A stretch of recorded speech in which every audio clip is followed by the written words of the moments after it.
Well, we've got another great opportunity, I think, this week to go on the road to Virginia Tech, a place we have not played. So it'll be a great environment for our guys to play in. I know the stadium gets loud and there's a good atmosphere, so hopefully that'll be a great experience for us. But Virginia Tech's playing well. I think they've been very competitive since the change they made with 3-2. They're going to give us some problems. They play aggressive on defense and have some good players, and on offense have a big, strong quarterback who can run, very effective running the football, and two solid running backs as well to go along with them. So we will have to be able to defend that and defend it well. It's got to practice well this week. Got to get better on some of the things that have showed up here the last couple of games. And work hard at doing that, get guys healthy as we can, and get ready to go down there and play as hard as we can and figure out a way to win.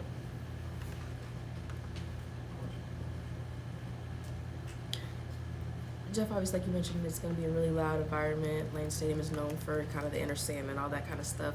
How do you stimulate that cadence or that noise level, and what would be the keys to kind of being able to hear each other? Well, I think this stadium will be loud.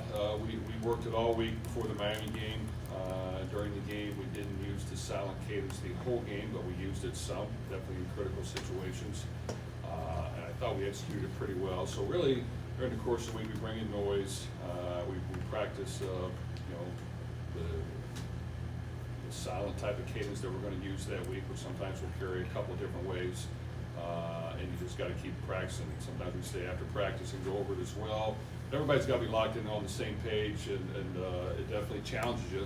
It limits some of the things that you're able to communicate and do on offense.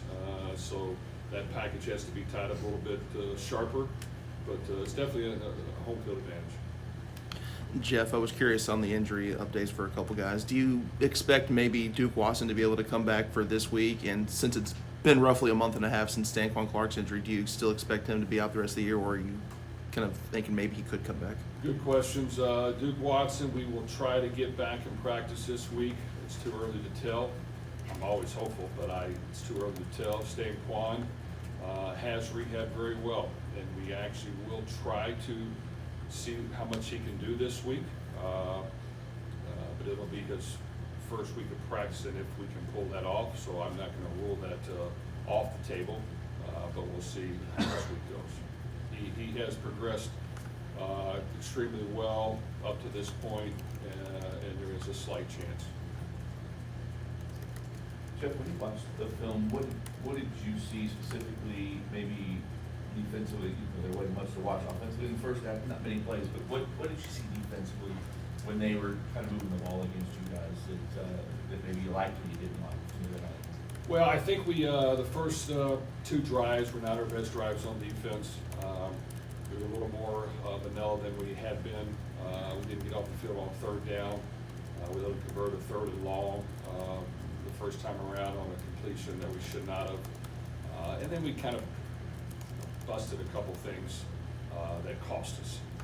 From there, I thought we ramped up the intensity on the quarterback, got a little more creative in what we were doing, and got a little bit more on the same page, and that helped us. Would we like to play more efficient early on with some of those calls? Yes, we would. So we got to work on being able to play some regular defense more soundly and crisply, and get off the field on third down. After those first two drives, the ability to get off the field on third down increased and went way higher. So I thought we improved as the game went on, but yes, we need to start better. Has Virginia Tech changed a whole lot? Obviously, with the change and defensively, are they kind of doing what they normally do? Well, I think that preseason they were touted as a really talented football team with a chance to win the conference. So I think they have talent, and without question, you see that on game film. On offense, they have a quarterback that has a ton of experience, he's big and strong, can run. So if you allow him to run and get yards, then they're going to control the ball and have third and short manageable situations that he can run the ball and get the first down, and they can take it and score. They got two strong running backs, and they've done a good job with the talent they have on defense. They play hard and aggressive, and I don't think the defense has been the issue over the last couple of years. I think they fly around to the ball. They have a good package, and it's a good football team. Jeff, kind of a bigger picture question. Obviously, Virginia Tech fired their head coach pretty early in the season. It seems like a lot of head coaches are getting fired. When in the era of NIL, rev share, all that kind of stuff, do you feel like expectations are reasonable in terms of giving coaches enough time to win, with those things? Well, I totally dislike when coaches are let go during the season. It's awful to see. You like them to at least be able to finish what they started that year. But that's kind of what we've got it to this point. And I think it's important, like any team, you try to win now with the resources you have, and build the team accordingly. And of course, we're going to develop young talent and keep getting them ready and all those things. But I think everybody just wants to see wins now. So I think it's just our job to do the best we can to win every year. And when that year's over, readjust and try to win again the next year. Jeff, after the game, multiple games, we've heard Miller Moss and yourself talk about how the offense hasn't been clean or efficient enough. Are there a couple things that you can pinpoint that you see going into the week that may would be a cause of them not being as efficient as you'd like? Well, I think as you look at college football and football in general, defenses can do a good job. They have good talent.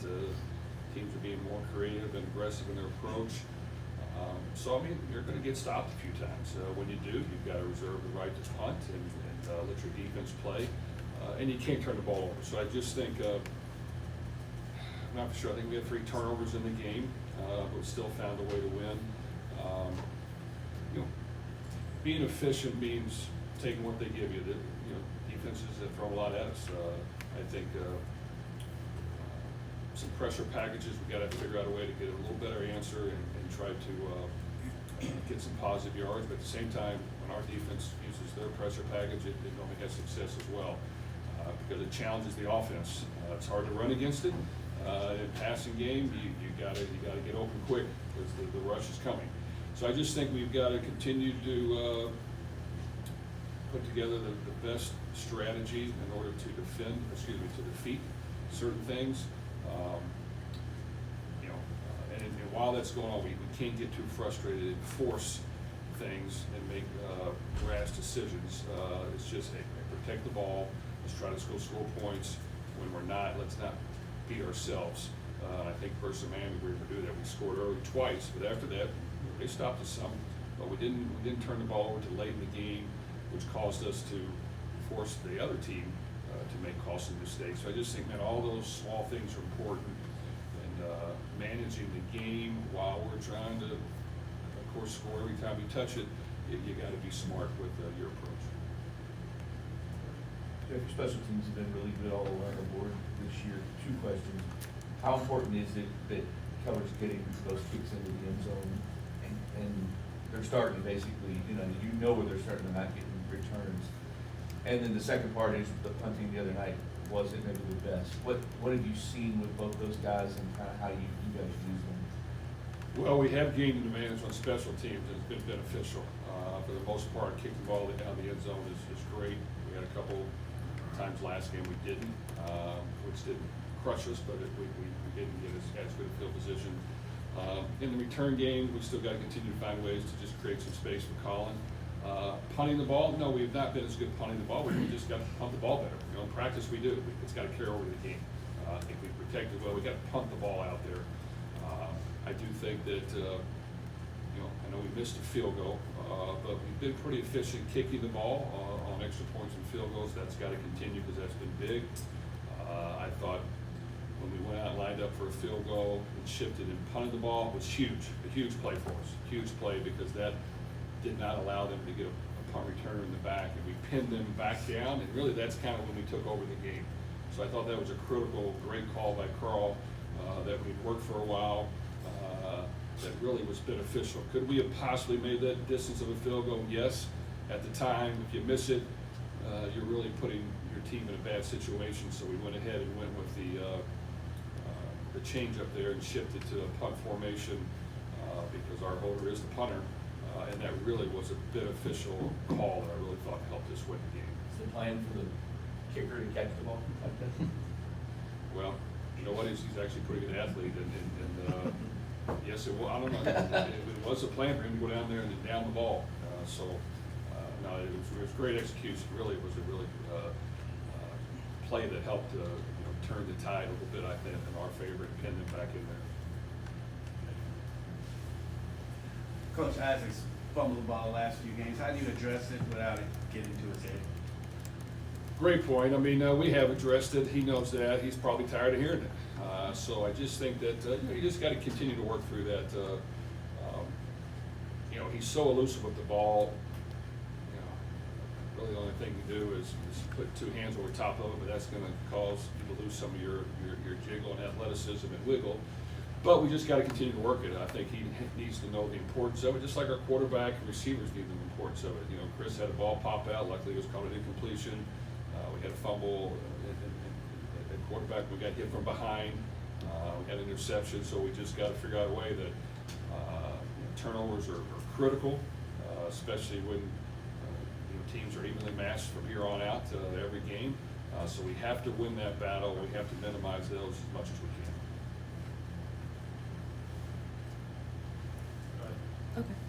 Okay. Miller talked on Saturday night about going from the hunted to the hunted. It seems like with what you've been able to do at Louisville the past 3 seasons, that's the case where it's no longer the underdog, but you guys are favored in a lot of these games. How do you mentally prepare your team to go from that, chip on your shoulder to being the team to beat? Well, those things are going to happen whether you're hot or whether you're not.